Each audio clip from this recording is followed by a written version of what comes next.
Psicoflix, episodio 304.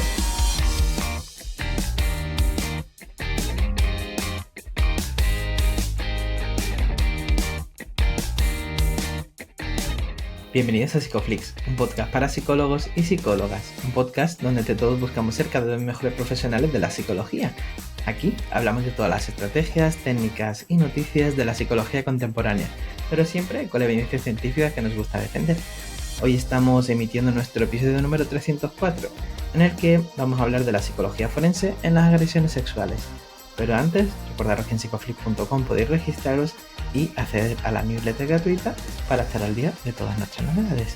Bueno, bienvenidos al podcast, muchas gracias por estar aquí. Yo soy Jay Darío, estamos llegando ya, bordeando el verano. ¿Qué tal? ¿Cómo estás? A puntito, ¿no? De empezar a grabar en bañador, porque ya está, ya acabamos, nos queda nada, ya terminaron las ofertas estas de verano que solemos hacer en esta temporada.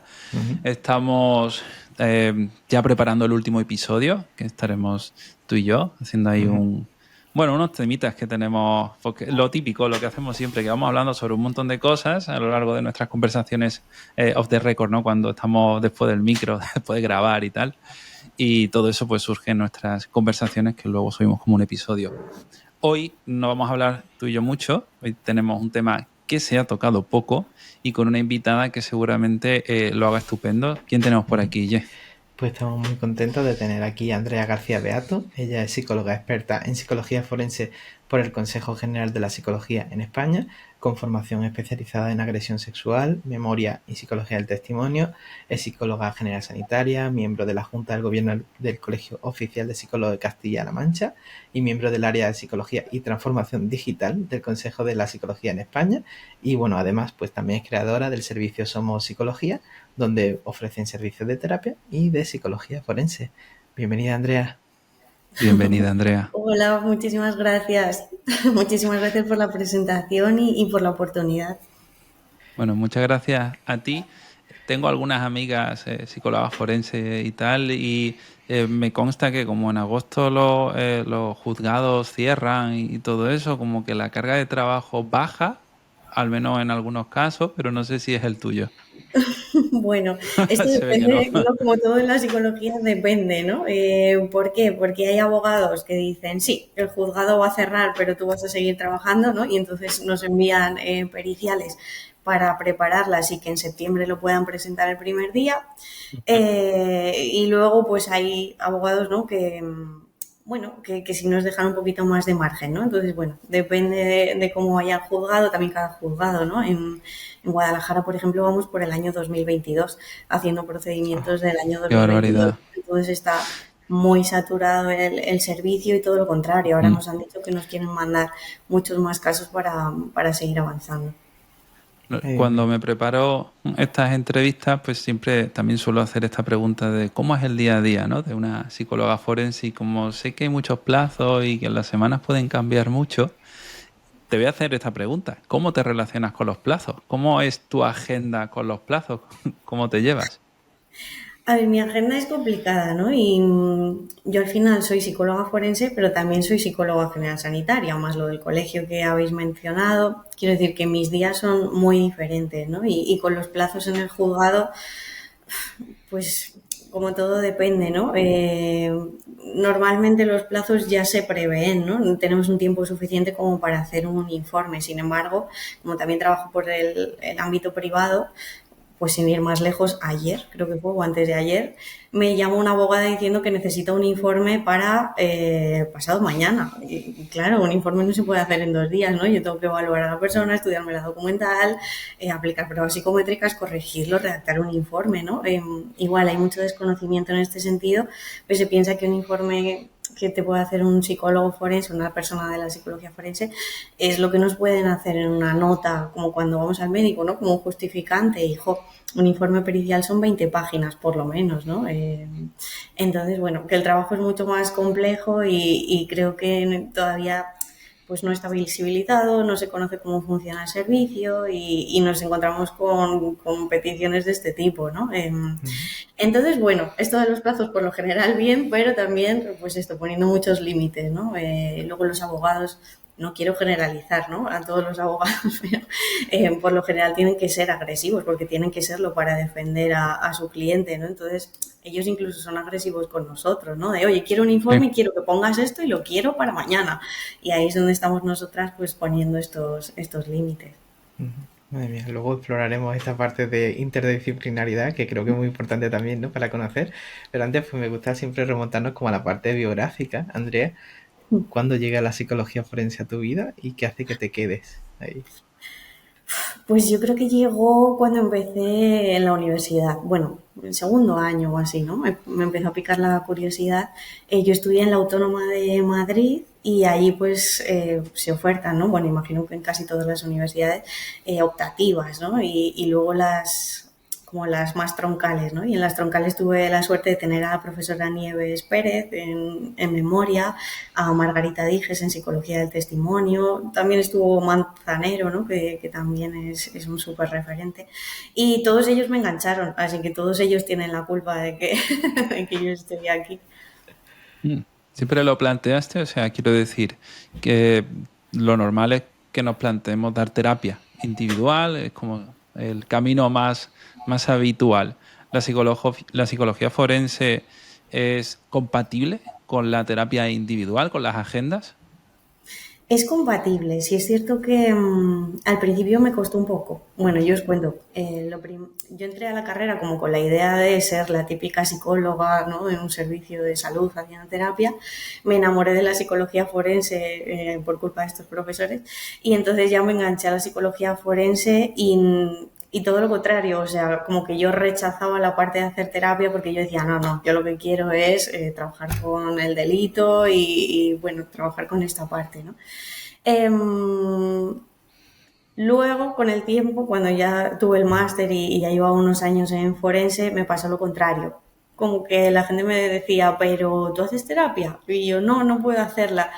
Y como que el decir en voz alta no puedo hacerlo fue como, jolín, ¿cómo que no puedo hacerlo? Pues voy a hacer también el general sanitario, ¿no? Entonces, por ahí, o sea, quiero decir que primero me vino la rama forense y luego volvió ya la sanitaria. Y sí es compatible, pero al principio, como os decía, me costó mucho. ¿Por qué? Porque yo venía de unos años trabajando con lo forense, que significa poner en duda, analizar, buscar otras fuentes de información, cuestionar si lo que te están diciendo es verdad, es así o no es así. Y en la terapia es todo lo contrario, ¿no? Es aceptación, validación emocional, ¿no? No siempre, quiero decir, hay veces que en duda, ¿no?, con la persona consultante pues se cuestionan ciertas cosas, ¿no?, pero no es tan fuerte como lo es en forense. Y sí es cierto que al principio me costaba un poquito, pero ahora como que lo tengo mucho más automatizado. Yo en una misma tarde puedo tener una evaluación forense, luego terapia, otra evaluación forense y otra terapia, ¿no? Y es como, yo noto que mi cerebro va cambiando el chip, ¿no? Ahora aceptas, ahora cuestionas, ahora aceptas y ahora cuestionas. Pero bueno, la verdad que se me hacen más amenas pero las esto tardes, ¿no? es muy interesante, ¿eh? O sea, ese cambio de chip, y de hecho me surgen debates, porque alguna vez lo hemos mencionado en el podcast. ¿No será que a veces estamos reforzando ciertas conductas en personas muy individualistas, que tienden a ser egoístas? Incluso, bueno, yo lo veo cuando vienen hombres a consulta quejándose de sus mujeres y en realidad ellos son los que están en una rueda machista. Este tipo de cosas, si las validamos todo el rato, en realidad estamos manteniendo un problema. O sea que eso de cuestionarse, a lo mejor también hay que tenerlo en la terapia. Justo, yo de hecho, a ver, en las primeras sesiones de evaluación no, porque ahí estás todavía conociendo a la persona, pero una vez ya se ha establecido el vínculo y ya tienes esa confianza como para pues poner ciertos límites o hacer ciertas preguntas, ¿no? Pues ahí ya sí, pero efectivamente, si no lo hiciéramos, caeríamos en reforzar y podemos ser parte del problema, ¿no? O de la dificultad de la persona. Jope, qué interesante este cambio de registro, ¿no?, que has ido contando ahí la flexibilidad psicológica operando por debajo. Y justo cuando hablábamos para este episodio habíamos comentado pues distintos temas, ¿no? Y este fue el que elegiste, ¿no? ¿Qué te ha llevado, ¿no?, a que nos centremos en este tema? ¿Por qué hay ahí detrás? ¿Qué te interesa sobre esto? Bueno, yo, como os contaba, estuve con Margarita Dijes y con Nieves Pérez en la Autónoma y ellas son especialistas en psicología del testimonio y en psicología de la memoria, ¿no? ¿Esto qué implica? pues casos de abuso sexual infantil a menores en su época cuando yo lo estudiaba, ¿no? Ahora ya se llama agresión sexual, que si queréis también entramos en esto. Pero básicamente por ahí. Entonces mi trabajo de fin de grado fue sobre un protocolo para evaluación de testimonio. En el máster, ¿no? Aunque yo hice el máster en Psicología General Sanitaria después, el TFM también me lo llevé a pues unos recursos, ¿no? Un programa de intervención en casos de abuso sexual infantil. Entonces digamos que mucho o gran parte de mi desarrollo ha ido por ahí, así que dije, bueno, pues de qué voy a aportar o qué puedo yo aportar aquí, pues sobre agresiones, ¿no? Investigando un poco, vi una estadística que no sé cómo de cierta es, pero algo como que cada 2 horas hay una agresión sexual aquí en España. Yo no sé si eso es así, pero si es así, ya es para alarmarse. Bueno, los datos de hecho son alarmantes. Digamos que las 3 fuentes de información más o con más estudio ahora mismo en España son el Ministerio, bueno, el INE, y luego la Fundación ANAR, ¿no? Y los tres ponen o están de acuerdo en que los datos se han disparado, o sea, ya veníamos una tendencia ascendente. Los datos recogen una especie de bajada en el año 2020, que bajo mi punto de vista yo La creo que no pandemia. es justo, no es tanto que no hayan habido casos, sino que, bueno, los juzgados estaban restringidos y estábamos todos en casa y esto no se podía denunciar o era más difícil todavía de denunciarlo. Y ahora estamos en unos niveles altísimos, quiero decir, en los últimos 7 años los niveles más altos de delitos contra la libertad sexual los estamos viviendo ahora. Y luego contra los menores pues también es alarmante, ¿no? ¿Podríamos hablar de algún perfil de persona como víctima? Bueno, lo que dicen los datos, no sé si llamarlo perfil, ¿no? Pero lo que dicen los datos es que más del 80%, 85% de las víctimas son mujeres. En el caso de los niños esto también se da, o sea, la mayor parte de las víctimas son niñas y son adolescentes. Eh, Pese a lo que se pueda pensar, ¿no? Las niñas que son agredidas sexualmente no pertenecen a familias monoparentales necesariamente, sino que la mayoría, de hecho, de las niñas y adolescentes agredidas son de familias donde ambos progenitores están presentes. Eh, y luego también en cuanto al agresor, ¿no? Yo tampoco me gusta hablar de perfil ni en víctima ni en agresor, pero los agresores suelen ser hombres españoles, ¿no? Que últimamente también ahí está un poquito en duda, hombres españoles y que pertenecen al círculo de esta mujer o de esta niña o de esta adolescente. Quiero decir, que tampoco son personas desconocidas que de repente aparecen y que cometen una agresión sexual, no. Son personas que están en el círculo de la víctima y que de hecho se aprovechan de ello para llevar a cabo el delito. Sé que es una pregunta difícil, pero ¿a qué crees que se debe que estén aumentando estos casos? Yo creo que depende de muchísimas variables, ¿no?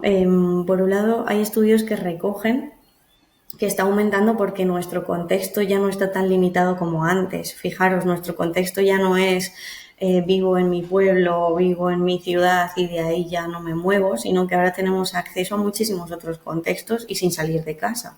Yo tengo yo tengo contacto a un contexto por redes sociales, yo tengo pues a un mayor grupo de personas a mi alrededor, ¿no? Cada vez vivimos como más agrupados, ¿no? Son muy poquitas personas las que se pueden permitir una casa súper grande y sin espacios compartidos, ¿no? Entonces yo creo que todas estas variables nos están llevando a que, claro, hay más contacto y hay más riesgo a una agresión sexual.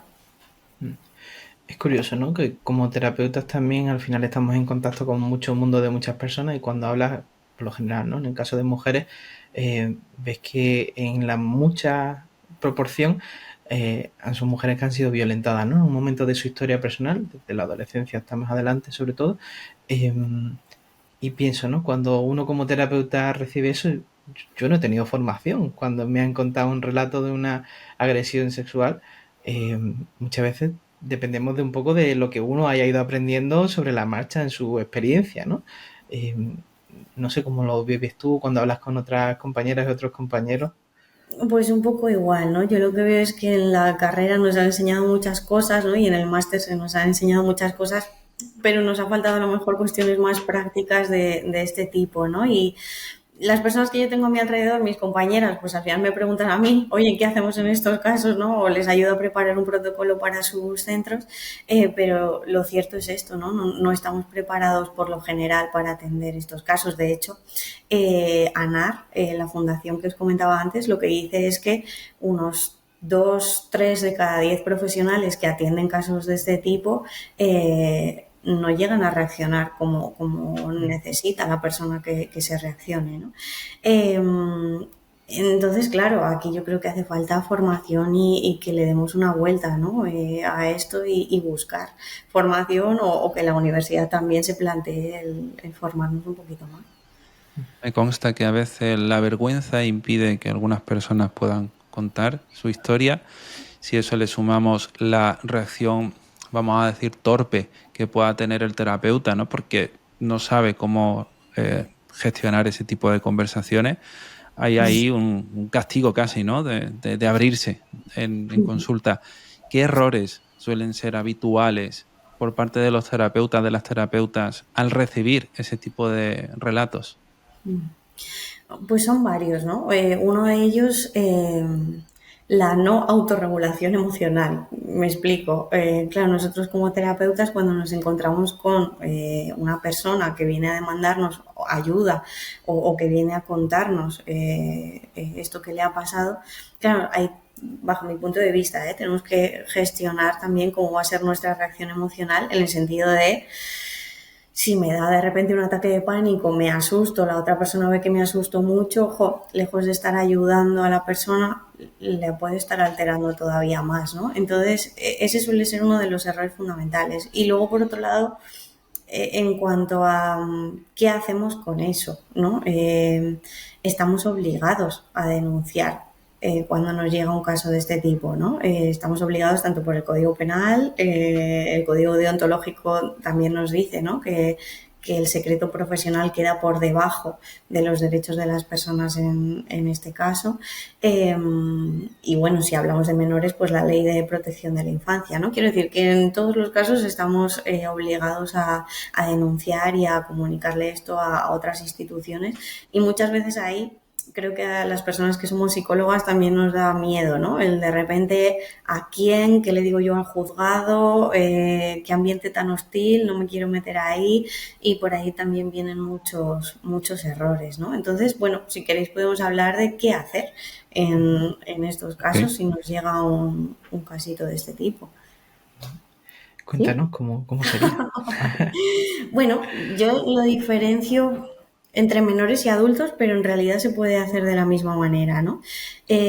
Lo primero que yo creo que se necesita que hagamos la persona ahí es el escucharla y el validar lo que está diciendo y el validar, pues, esa confianza que está teniendo en nosotras para contarnos todo esto, ¿no? Luego, muy importante, el hacer un registro de lo que esta persona o este niño nos ha contado. El registro, preferiblemente, bajo mi punto de vista, una grabación, ¿vale? Si podemos decirle a la persona, dame un segundo, esto para mí es importante y pedirle que nos dé consentimiento para grabar, o si es un niño igualmente, ¿no? El buscar la forma de grabarlo y si no se pudiera porque no tenemos un dispositivo, pues en cuanto estamos ahí, el registrarlo todo por escrito y vamos, redactar y que todo quede de esta manera. Y luego el siguiente punto sería valorar la urgencia. Me explico, el niño me está contando o la niña me está contando que su agresor sexual es su padre que va a venir ahora a recogerla de terapia. Yo no puedo dejar que esa niña se vaya con su padre a casa otra vez. Entonces ahí me estoy poniendo muy catastrófica y en caso de superurgencia, ¿no? Pero ahí lo que es necesario para proteger a esa niña es coger el teléfono y llamar a las fuerzas de seguridad si hace falta, a la policía, a la Guardia Civil. Me he encontrado con otros casos, ¿no? Donde un menor vino a consulta con lesiones físicas, ya no solo de haber recibido agresión sexual, sino también agresión física. La madre de ese menor no quiso llevar a su hijo al médico. Yo le planteé, tenemos que llevar al niño al médico ahora mismo, la madre no quería, tuve que llevarle yo. Quiero decir, pero es que al final es nuestra responsabilidad. Yo no puedo dejar a ese niño ahí en esa casa otra vez sin que se haga nada. ¿Qué más? Si no es tan urgente, en cuanto termina la sesión lo tenemos todo recogido y esto se envía a servicios sociales, se envía o a Fiscalía de Menores en caso de menores, o se envía a un juzgado al juzgado que esté abierto, ¿vale? Juzgado de guardia siempre hay, así que lo mandamos ahí, ¿vale? Y bueno, en caso de adultos yo explicaría, ¿no? También antes de terminar con la sesión, que necesitamos y que estamos obligados a proteger a esta persona y que no podemos dejar pasar esto. Quiero decir que luego tampoco lo vivan ellas como una traición de me has traicionado. No. Justo te iba a preguntar por eso, ¿no? Y la posible ruptura terapéutica que se pueda dar en una situación como esta. Justo. Y de hecho esto es un dilema, ¿no? Muchas veces cuando a lo mejor en casos de violencia de género nos cuentan, ¿no? Ahí tenemos que ir con mucho cuidado, pero cuando hay agresiones sexuales también, ¿no? Entonces ahí yo recomendaría muchísimo a las compañeras y compañeros el intentar cerrar la sesión con un acuerdo con la persona de, oye, vamos a hacer esto o vamos a establecer un plan, a ver cómo lo hacemos, pero el salir de ahí planteando que tenemos que proteger a esta persona y que estamos obligados a hacerlo, que tampoco es una cuestión, una decisión que yo tome individualmente como Andrea, tu psicóloga, es una decisión que si no la tomo, de hecho, tiene consecuencias penales para mí, ¿no? Entonces, el hablar esto con la persona. De hecho, yo antes de nada, ¿no? En el primer contacto con la persona yo ya comunico esto, no hablo de casos específicos, pero ahí ya cuando explicamos el consentimiento informado, ¿no? Y la protección de datos, pues yo siempre explico, ¿no? Oye, esta es la protección de datos o este es el consentimiento que me estás dando, pero tiene sus límites. Se ocurren situaciones como te quieres hacer daño a ti misma, sé que alguien te está haciendo daño, ¿no? Pues ahí me tengo que saltar el consentimiento. Quiero decir que cuando ya llega un caso y me cuenta todo esto, esta persona ya sabe que yo me tengo que saltar el consentimiento. O sea que va a ser mucho más fácil llegar a ese acuerdo en sesión. Hemos hablado como de caso de agresión sexual reciente. ¿Qué ocurre cuando es un caso que ha tenido la historia de la persona, ¿no? Y te lo relata con el tiempo? Ahí cómo se procedería o cuáles son las indicaciones. Bueno, ahí entramos más en terapéutico quizá, ¿no? No me veo tanto ahí en forense porque en forense es como que cuando acuden en forense es porque hay una denuncia, ¿no? O hay un procedimiento abierto en el juzgado. Ahí me veo más en lo terapéutico, ¿no? Cuando me comentan, me pasó esto, pues sin ir más lejos también, ¿no? Una mujer el otro día, me pasó esto con mi tío cuando yo tenía 5 años y ahora esta mujer tiene 40, ¿no? Pues claro, sí. Ahí el plantearnos objetivos terapéuticos de qué necesitas o qué quieres hacer tú con esto, ¿no? Puede ser un procesar, aceptar lo que me pasó, puede ser un enfrentarme a esta persona y tener la conversación, o no sé, cada persona se plantea sus objetivos, ¿no? Pero ese lado lo veo más por ahí, por el terapéutico. Sí, también esto es difícil, ¿no? Muchas veces el hecho de denunciar, ¿no? Ese hecho. También, ¿no? Es que eso también puede surgir en el proceso terapéutico, de decir, oye, te he contado esto y ahora no sé si todavía no ha prescrito, ¿no? ¿Y qué puedo hacer aquí? Complicado. Justo, y es muy complicado porque el contexto, yo hablo mucho del contexto, el contexto no favorece tampoco, ¿no? En menores, para que os hagáis una idea, los datos lo que dicen es que la mayoría de respuestas, a ver si me explico bien, cuando un menor le comenta a alguien de su entorno, ¿no? que ha sido agredido sexualmente, lo que se suelen encontrar es una negligencia en más del 24% de los casos, la culpa ha sido tuya, eso no es así, me estás mintiendo, o bueno, como una justificación a la persona que está agrediendo, ¿no? Entonces, también cuidado ahí con cómo reaccionamos. Esto en el caso de los menores, fijaros que un menor, ¿qué recursos tiene para ir a denunciar? Si el único recurso que tiene es contárselo a su familia o contárselo a algún amigo o contárselo a su terapeuta y reaccionamos de esa manera, pues el niño se queda un poquito, ¿no? Como sin herramientas para defenderse. Y en el caso de los adultos, yo creo que también nos cuesta el aceptarlo, ¿no? Cuando alguien nos cuenta, pues es que mi exnovio me hacía esto, como que, ¿no? Como que no le damos mucha importancia o lo pasamos por ahí, ¿no? Y había una frase, no sé cómo era, que igual lo digo mal. Todos tenemos un amigo que tenía una ex que estaba loca, pero ninguno tenemos un amigo que ha sido, ¿no? Un Sí. agresor o un, ¿no? Un delincuente. Sí, sí, Y sí. jo, por aquí también la perspectiva machista, ¿no? Creo que Mm, tiene mucho que ver. sí, yo creo que es generalizado, ¿no? Cuando nos enteramos de una de estas historias, sobre todo de un hombre y que ha sido amigo nuestro o conocido, hay un rechazo, hay una parte de nosotros que no quiere aceptar eso y yo lo he vivido, ya lo ha vivido, sabemos que lo hemos vivido y ya está. Bueno, tenemos que hacerle hueco a eso y seguir hacia adelante. Andrea, ¿tú has visto más casos de agresión sexual como psicóloga forense o como psicóloga general sanitaria? En forense he visto más casos de adultos, o sea, de niños, perdón, y en terapia he visto más casos de adultos. Vale. Y en ese caso, ¿no? En el caso de un adulto, ¿cómo es tu rol ahí? Porque, claro, podrías estar de apoyo a la denuncia, pero entiendo que en un peritaje no puedes estar metida. ¿Cómo funciona todo esto? Claro, es que depende, ¿no? Depende de la demanda con la que ya venga la persona. Quiero decir, a mí me pueden hacer los dos tipos de demandas y yo se lo Claro. planteo también el primer día, ¿no? Oye, tu demanda conmigo puede ser, hazme un informe pericial para valorar el daño psicológico que me ha supuesto esto o para valorar, ¿no? Si mi testimonio es coherente y es fiable o si mi recuerdo es fiable. Podemos trabajar por ahí. Pero también podemos trabajar por, como os decía antes, ¿no? El trabajar esa experiencia traumática, el procesarla, superarla, ¿no? El que esto ya no domine tu vida, sino que ahora empieces tú a decidir y a controlar lo que haces con tu vida, ¿no? Entonces, claro, ahí depende de la demanda que ellas me hagan. Vale. O sea, hay personas, hay mujeres que van a ti para ver si su discurso es coherente. Esto me interesa. ¿Cómo es esa demanda? Mm. Justo, de hecho hay muy poquitas, yo creo, víctimas que estén convencidas de que lo que les ha pasado les pasó y de que lo recuerdan con fiabilidad y que las cosas han sido así, ¿no? Por un Van lado, con el shock. escepticismo, con dudas sobre ellas mismas, ¿no? Sobre su discurso. Justo. Joder. Es muy raro, ¿no? Que una persona te venga como súper convencida, súper empoderada, no quiero denunciar, ayúdame, ¿no? Eso a mí no me ha pasado nunca.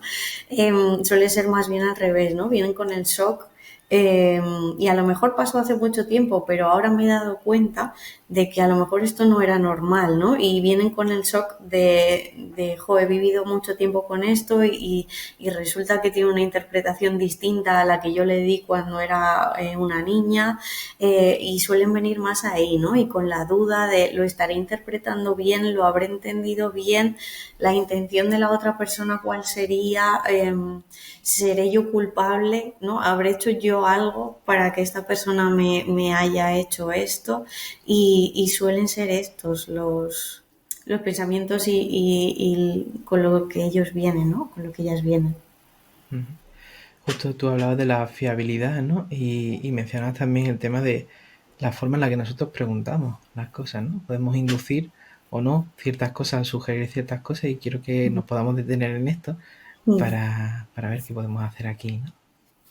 Claro, aquí, por ejemplo, me pongo en un caso de niños, ¿no? Y si queréis lo extrapolamos a adultos.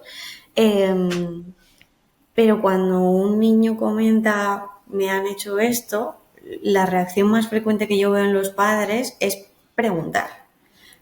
Y preguntar, ¿te ha tocado? ¿Te ha hecho daño? ¿Te dio algo para que no me lo dijeras después? ¿Te ha dado algún regalo? Y fijaros, son preguntas con la mejor de las intenciones, probablemente, ¿no? Que es saber, conocer y poder proteger a su hijo o a su hija, probablemente. Pero claro, en este caso las agresiones sexuales, tanto en niños como en adultos, suelen ocurrir en privado. En privado quiere decir que no suele haber un testigo, no suele haber testigos, huella física es muy raro que haya. En niños lo más habitual son agresiones, pero agresiones de tipo tocamientos o agresiones, que no dejan una marca física, ¿no? Entonces, lo único que tenemos en estos casos es una huella psicológica o una huella del testimonio y una huella del recuerdo que tiene la persona o que tiene el niño, ¿no? Claro, estas preguntas que yo os comentaba pueden tener la mejor de las intenciones, pero al final son sugestivas. ¿Y por qué son sugestivas? ¿No? Porque a lo mejor estamos aportando información que el niño o la niña no ha dado. La niña no ha dicho que le regalara nada y yo ya con esa pregunta estoy introduciendo ahí información que no se ha dicho. A lo mejor la niña tampoco había sufrido daño, a lo mejor el agresor lo ha enmascarado como si fuera un juego y la niña no lo ha percibido ni como malo ni como daño, ¿no? Y ya le estoy dando yo esa connotación. Entonces, cuidado, ¿no? Con las preguntas que hacemos, y mi recomendación es hacer preguntas que se llaman determinativas, ¿no? Quiere decir que empiezan por determinantes. Vamos a empezar con preguntas como ¿qué ha pasado? ¿Cómo ha sido? ¿Dónde? ¿No? Más preguntas de ese tipo, porque si no podemos caer en, como digo, en las preguntas sugestivas, ¿no? Una pregunta, hay veces también por la propia reacción emocional, las mamás y los papás se ponen muy nerviosos y empiezan a hacer un montón de preguntas de seguido, ¿no? Y esto lo que hace es aumentar más la presión en la víctima, o con adultos también. Si nuestra amiga nos cuenta que le ha pasado esto, probablemente nos van a surgir un montón de dudas, y quizá por esa ansiedad que nos entra y por resolver y por querer ayudarla lo antes posible, hacemos muchas preguntas de seguido, ¿no? Entonces, cuidado con estas preguntas. Ahora iremos a eso, pero justo estaba pensando en esos juicios donde el juez o la jueza hace preguntas que son sugestivas, que veo como a la persona que está ahí en el estrado, ¿cómo se llama eso? No tengo ni idea del lenguaje jurídico, por suerte, también te digo. Parece como que no tienen formación en eso, y luego hablaremos sobre la victimización y todo ese tipo de cosas, porque se puede poner en juicio un discurso que es veraz. ¿Cómo se hace una de estas pruebas? ¿Cómo se evalúa la coherencia del discurso? Bueno, me surgen como un montón de informaciones que daros. A ver, por un lado, sí, se supone que reciben formación. Digo que se supone porque yo no sé qué formación reciben ni quién se la da, pero se supone que la reciben, ¿no? Aunque de hecho es una crítica que hago al sistema, ¿no? La falta, oye, a lo mejor reciben una formación, pero a lo mejor hace falta un poquito más, ¿no? Entonces es una crítica que yo haría al sistema, entre otras, que si queréis luego también entramos.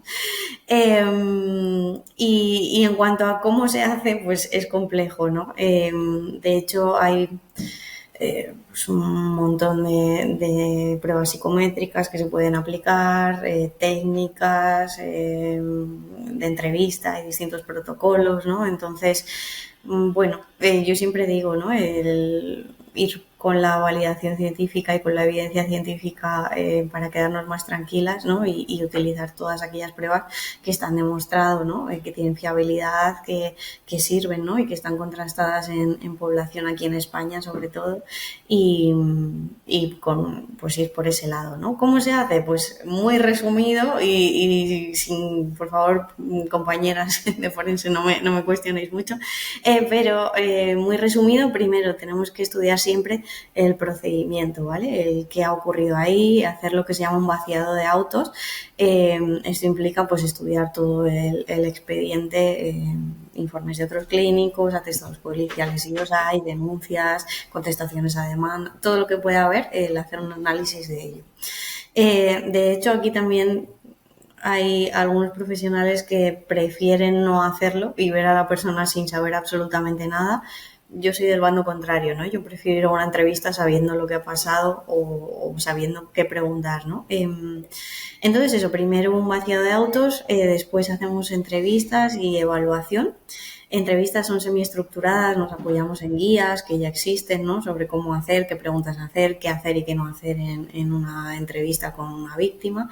Y luego aplicación de pruebas psicométricas, ¿no? No podemos basar un informe pericial en lo que la persona me ha dicho o esto que se llama el ojo clínico, ¿no? A mí me parece, ¿no?, que ha pasado esto.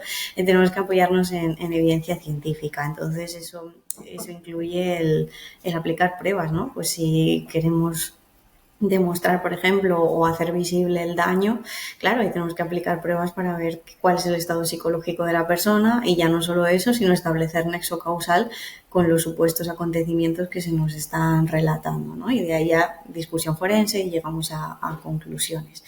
Y en el caso de valorar la credibilidad, pues aquí igual hay unas guías, está el sistema de evaluación global, está el niche, ¿no?, que es como unas pautas para hacer entrevista y tener ahí mucho cuidado con la sugestión.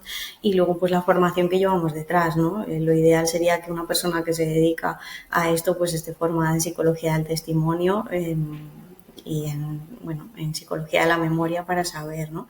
Y luego, pues sobre todo, todos los informes están muy apoyados en evidencia y en bibliografía, me explico, ya no solo la evidencia de las pruebas que aplicamos, sino la bibliografía. Yo no puedo llegar a una conclusión porque sí, ¿no? Mi metodología tiene que ser contrastada. Si otro profesional analiza mi informe o imagínate que la otra parte contrata a un perito y me quiere hacer un contraperitaje, ¿no? Pues yo tengo que hacer el informe de una forma tan exhaustiva y tan bien hecho, ¿no?, que cualquier profesional que lea mi informe llegue a la misma conclusión habiendo hecho el mismo procedimiento que he hecho yo, ¿no? Entonces, bueno, no sé si estoy respondiendo a la pregunta o si me estoy yendo por las ramas, pero por ahí. Pensaba también, Andrea, en el caso de niños y niñas pequeños que no tienen todavía un lenguaje desarrollado, ¿cómo es esta evaluación, no? Cuando no hay un lenguaje explícito, ¿cómo lo hacéis para recoger el testimonio en estos casos? Justo, pues lamentablemente hay casos donde no se puede recoger el testimonio, ¿no? Niños que son o niñas que son muy pequeñitas y también casos de discapacidad, por ejemplo, ¿no? Donde, de hecho, son otra de las poblaciones de riesgo en agresiones sexuales. Claro, al final los agresores son muy inteligentes, ¿no? Y cuanto menos se pueda defender la víctima, pues más probabilidad hay de conseguir el objetivo y sin que haya represalias por ninguna parte, ¿no? Entonces, claro, lo primero que hacemos con niños es precisamente esto, el valorar qué capacidad tiene esta niña o este niño para darme un testimonio, ¿no? Y aquí también existen pues protocolos y pruebas, ¿no? Está el CAPALIST, bueno, hay varias pruebas, ¿no? Y esto es lo primero que tenemos que hacer. No tiene ningún sentido intentar entrevistar a un menor que no tiene capacidad para testificar. ¿Cuál suele ser, como lo digo, bueno, sí, la motivación para pedirte un informe pericial en un caso de agresión sexual para un niño o una niña? Es decir, ¿quién viene a ti y para qué te lo pide realmente? Pues generalmente el objetivo suele ser demostrar que hay un daño por ahí, ¿no? Si hay un daño, Sí. la huella psicológica, ¿no? Pues se puede demostrar que pasó algo o algo relacionado, o algo que por lo menos provocó ese daño, ¿no? Sin poder llegar a decir esta persona ha agredido sexualmente a alguien, ¿no? Pero sí puedes hablar de probabilidad y demostrarlo por ahí. Y también pues el conseguir al final una remuneración o una compensación a la víctima. Al revés, ocurre que una persona, pues pienso en un padre, ¿no?, que lo están denunciando y él va a ti para que evalúes al niño o a la niña para demostrar su inocencia, por así decirlo. Me ha pasado. Llegó un caso a consulta donde, bueno, era un chico, 20 y pico años, relativamente joven, y le habían acusado de agredir sexualmente, ¿no? Entonces él vino solicitando acompañamiento y solicitando más bien terapia, ¿no? Por ese lado. Pero también puede pasar. Hay veces que nos piden una valoración del riesgo a cometer un delito sexual, ¿no? Y ahí es donde entran también pues otro tipo de protocolos, ¿no? O incluso se ha demostrado que una persona, o así lo ha considerado el juez, ¿no?, que una persona ha agredido sexualmente y nos solicitan una valoración para ver qué riesgo hay de que vuelva a reincidir y vuelva a desarrollar este delito. Me consta que, bueno, sobre todo en temas de custodia, los informes periciales de niños y niñas se suelen utilizar a veces como arma arrojadiza. ¿Cómo? Como propuesta, como quiero la custodia, pues te llevo al niño al psicólogo para que le haga un informe y así pues se queda conmigo. A veces, debe hacerse y está bien hecho, y otras veces parece como una batalla entre padre y madre y bueno, no vaya a favor del niño o la niña. De hecho, bueno, aquí es abrir otro melón, ¿no? Pero no en todas las comunidades autónomas tenemos la misma regulación, que ojalá sí. Y muchas familias se aprovechan, voy a decir, de esto, ¿no? Saben que, por ejemplo, yo en Castilla-La Mancha, lo que dice mi colegio oficial de la psicología es que yo no puedo valorar a ningún menor si no tengo el consentimiento de los dos padres o si no hay un riesgo demostrado a este menor. Un riesgo demostrado quiere decir que por lo menos haya una denuncia o que haya una sentencia que pruebe que hay un riesgo, ¿no? Entonces muchas veces se aprovechan, ¿no? Como Andrea en Castilla-La Mancha no lo puede hacer, pues voy a llamar a esta persona de Madrid que sí lo puede hacer, ¿no? Y aquí cuidado, porque efectivamente yo creo que no le estamos haciendo un favor, por lo menos a los niños no se lo estamos haciendo. Jope, cómo se instrumentaliza, ¿no? Aquí las denuncias para conseguir los objetivos, ¿no? Me voy a desviar un poco del tema, pero ahora volvemos porque está relacionado, ¿no? Con el desarrollo digital, con la IA, por ejemplo, hemos visto ahora pues que se han surgido nuevas formas de agresión, ¿no? Podemos hablar de pues el revenge porn, por ejemplo, o el grooming, o el deepfake, ¿no? Que también surge. ¿Has notado este cambio en el tipo de demandas que se establecen también por tu parte cuando ocurre esto en las redes sociales? Bueno, no lo he notado, o sois totalmente honesta, ¿eh? No lo he notado en cuanto al ámbito forense, pero sí lo veo en terapia. Cuando te cuentan, ¿no? Oye, pues me ha pasado esto, o he tenido este contacto con esta persona me ha pedido fotos de este tipo, ¿no? Y por ahí, eso también es una agresión sexual. Y de hecho me alegro que hayas sacado este tema. Lo que dicen los datos es que de los delitos que se cometen en Internet a través de redes sociales y inteligencia artificial y demás, más de un 70% se cometen contra los menores. Y esto va por difundir imágenes, y esto va por solicitar y por establecer contacto, ¿no? Y me gustaría que quede claro que esto también son delitos y esto también es una agresión sexual. Es decir, hablar con un menor por Instagram, con un menor de 16 años por Instagram para pedirle una cita y entonces tener un encuentro sexual es un delito. Relatarle historias sexuales a un menor de 16 años es un delito. Pedirle fotografías de contenido sexual es un delito, ¿no? Y yo creo que muchas veces la población, ¿no? Tenemos como la idea de que una agresión sexual es únicamente penetración y cosas así, y oye, esto también son delitos de agresión sexual. Claro. Te preguntaba al principio por el aumento y me gustaría preguntarte al final por las soluciones que podemos tener desde aquí, de este podcast, que nos escucha mucha gente, a la población. ¿Qué crees que podríamos hacer como sociedad para reducir todas las agresiones sexuales? Es complicado, ¿no? Siempre, claro, si yo preguntas fáciles no hago. Podríamos hacer un análisis exhaustivo, ¿no? Del contexto y de la sociedad y de... No, bueno. Como psicólogos y psicólogas, que al final somos los que estamos aquí. Pues muchísima psicoeducación, ¿no? De hecho, os agradecía este espacio también desde el principio por eso, para a cuantas más personas lleguemos y les digamos que esto existe, pues yo creo que por ahí ya estamos previniendo, ¿no? Esto tampoco va de que estemos todos alertas y preguntando, ¿no? Si nos ha ocurrido una agresión sexual, pero oye, por lo menos saber que existe y que de hecho, también según los datos, conocemos un 10 o un 15% de lo que pasa.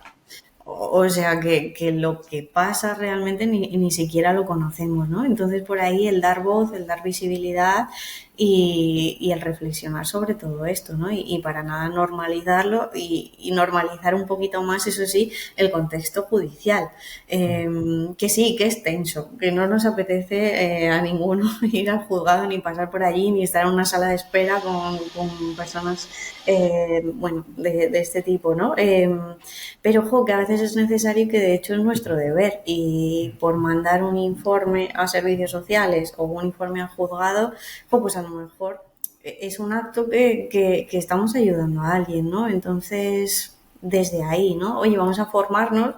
Hay, me consta, varios psicólogos y psicólogas forenses en nuestro país. Pues vamos a darle un poquito más de visibilidad y si yo no sé qué hacer, pues contacto con esta persona, ¿no? Y le cuento el caso y que me eche una mano, que yo creo que estamos todas dispuestas. Así que por ahí el apoyarnos unos en otros. Vale, y al hilo de la pregunta de Alío, ¿qué cambios quizás legislativos o procedimentales te gustaría ver, ¿no? En relación con la atención a las víctimas de las agresiones sexuales? Bueno, pues se ha pedido durante mucho tiempo y ya estamos cerquita y bueno, ya hay juzgados, ¿no? Por ejemplo, de violencia de género, pero juzgados específicos, ¿no? También para las víctimas de agresión sexual, sobre todo menores, y con personal que esté formado para ello. Y luego sí es cierto que hubo un avance en cuanto a la prueba preconstituida. La prueba preconstituida básicamente es, oye, vamos a recoger el testimonio y lo que esta víctima nos dice, lo dejamos ya recogido y así no le hacemos pasar por más entrevistas y preguntarle más veces, no revictimizamos a la víctima, sino que ya se queda recogido y ya está, ¿no? Pues muchas veces no hay recursos, pues que la cámara no funciona. O que solo hay una sala y hoy no se puede usar. Y entonces ya alargamos el procedimiento. O que, quiero decir, que estas cosas siguen pasando y, por ahí los recursos, ¿no? del sistema de justicia que todavía son limitados. Claro, de ahí se retrasan los procesos, como yo os decía, estoy con casos del 2022 cuando estamos en 2025 y otra cosa que yo creo que es fundamental que revisemos, claro, una víctima, hay veces, ¿no? Que decimos, oye, pues qué bien, se ha puesto un biombo y así la víctima no ha podido ver a su agresor, pero ¿de qué sirve poner un biombo si se encuentran en la sala de espera? Quiero decir que al final yo entiendo que los recursos y la propia estructura, ¿no? del edificio y de las salas es como es, pero quizá esto se puede mejorar un poquito más. Pues qué bien que lo expreses, que lo explicites aquí, que ojalá haga eco en muchas personas que nos estén oyendo y llegue a las personas que tiene que llegar. Y estamos llegando casi al término final del episodio, así que me gustaría pues que nos pudieras compartir dónde te pueden localizar, recursos a los que pueden acudir las personas que hayan sufrido una agresión sexual y todo lo que tú quieras comentar, este espacio para ti. Te lo agradezco. Bueno, os lo agradezco a los dos. Pues bueno, yo tengo mi servicio en Guadalajara, se llama Somos Psicología y ahí hacemos tanto terapia como peritaje. Somos ya 4 compañeras y una de ellas también es mediadora, ¿no? Por esta nueva regulación en casos de familia. O sea que por ahí estamos cubiertos. Si no es Guadalajara, porque os pilla súper lejos, como es normal, pues en Madrid, ¿no? Me consta que hay también servicios, están Edgar Artacho, ¿no? Está muy bien. Está la caja de Silvia, ¿no? Que también nos ayuda mucho por ahí. Entonces son otros profesionales que además están casi todo el día en redes sociales, o sea que a golpe de mensaje directo les podéis encontrar. Y instituciones. Hay centros de la mujer, donde en los centros de la mujer sabemos, ¿no? que hay psicólogo, que hay abogada, bueno, que hay varias ayudas y oye, por ahí también nos pueden echar una mano. Están servicios sociales, en cada comunidad, provincia hay varios centros de servicios sociales y luego están los juzgados, ¿no? Que como digo, da un poquito de miedo acercarse, pero de verdad que no pasa nada y que están para defenderlos, ¿no? Muy bien. Pues dejaremos todos los enlaces para que te puedan contactar a un clic si le hace falta a la gente. Y un placer escucharte, Andrea. Muchas gracias, Andrea. Muchas gracias. Y muchas gracias a ti que estás escuchando este episodio. Si te ha gustado, recuerda suscribirte porque la semana que viene habrá otro más y estaremos Darío y yo aquí haciendo un episodio final de cierre de temporada. Y nada más, que nosotros nos vemos el próximo jueves a las 8 de la tarde con un nuevo episodio aquí, psicoflix.com, en Spotify, en iTunes, en iVoox y en YouTube. Hasta luego. Hasta luego.